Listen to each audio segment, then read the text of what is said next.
Lesson 16, using exposure compensation.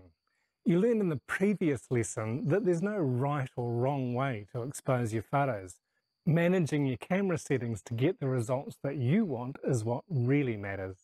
For many people, this means using the auto exposure modes at least until you get to know your camera well. You're well aware by now that using your camera on auto mode will not always produce the type of exposure that you're going to be happy with. At times you'll have found that your subject is too bright or too dark. And if you're using an auto exposure mode, this is when you need to start using exposure compensation, at least until you're comfortable using manual mode on your camera. Exposure compensation on your camera is a tool that you can use to make your photo brighter or darker without actually adjusting the aperture, shutter speed, or ISO settings. This is most helpful in high contrast lighting situations when part or all of your subject is too bright or too dark. On auto exposure, your camera is not going to give you the result that you want every time, and it's certainly not going to make any creative choices about what exposure settings it chooses to make. And so exposure compensation is a good tool to use, although there is some amount of guesswork involved in using this tool. How you adjust exposure compensation varies from camera to camera. Most often, to use exposure compensation, you'll need to press one of the buttons on your camera body and then turn one of the dials to increase or decrease the exposure. Using an electronic viewfinder or live view will help you see the effects of the adjustments as you're making them. In situations where you've taken a photograph and you reviewed it and it's too bright, you'll need to use the exposure compensation and dial it down towards the minus symbol to reduce the amount of light reaching the sensor and making the photo too bright. And using exposure compensation in this way will help you achieve the look and exposure you want for your photo. Often when you've got a bright background, too much light is reaching the sensor and your subject will appear underexposed. This is when you want to use the exposure compensation and dial it in the other direction towards the plus symbol to make your main subject brighter.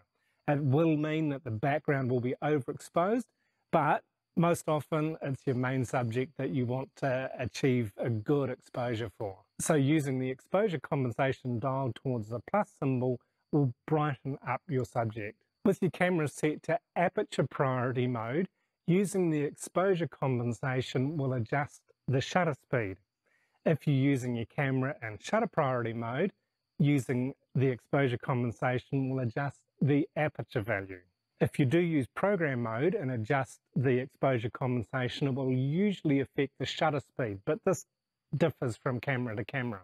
You'll need to check your settings once you've dialed in your exposure compensation, especially if you're using aperture priority and your camera's already chosen a slow shutter speed, because if you dial in to increase your exposure, this is going to slow your shutter speed down even more.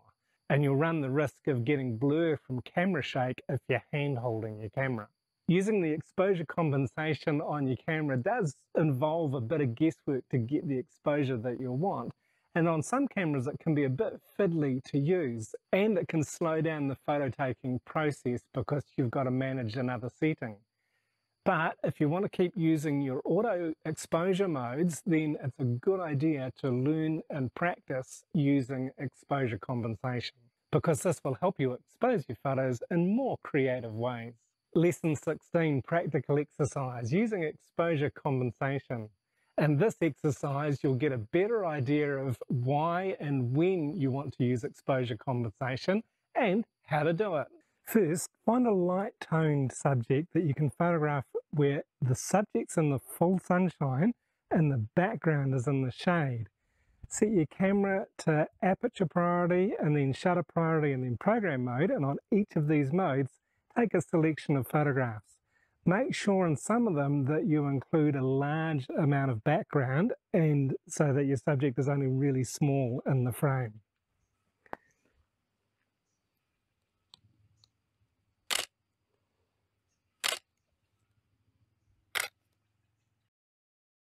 Check the results on your monitor. What does your main subject look like? Is it too bright? It possibly is, because what the camera is doing is including the background in its calculation for the exposure. So this may mean that your subject is too bright.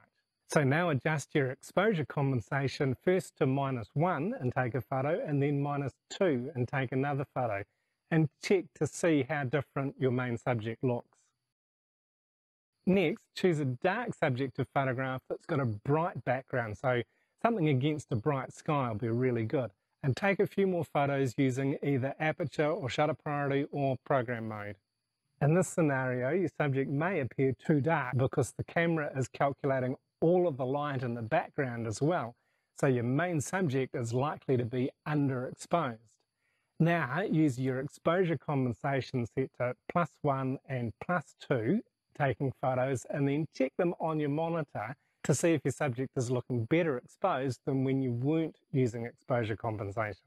As usual, take some photos with your phone and make good notes about what you're doing. One key thing about using exposure compensation is that you must set it back to 0 once you've finished that set of photographs.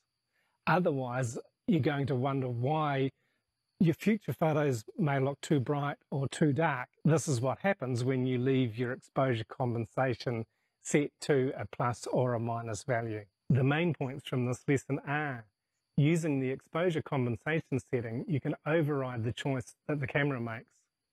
You can use exposure compensation when your subject is too bright or too dark. Using exposure compensation requires a degree of guesswork to get it right. Practice this to improve your photography. Always think about how your main subject is looking. Is it well exposed or over or underexposed?